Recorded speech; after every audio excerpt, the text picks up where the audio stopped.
All right, Shawn's just taken the trash down to the end of the lane, and he normally goes with all 5 cats, but today it was Charlie and Max. It's not a long walk, but they go all the way to the end of the lane with him,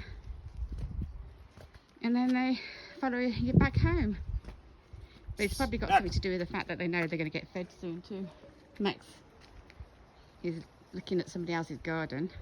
Come on, Max. Come on. And Charlie wants to wait for me.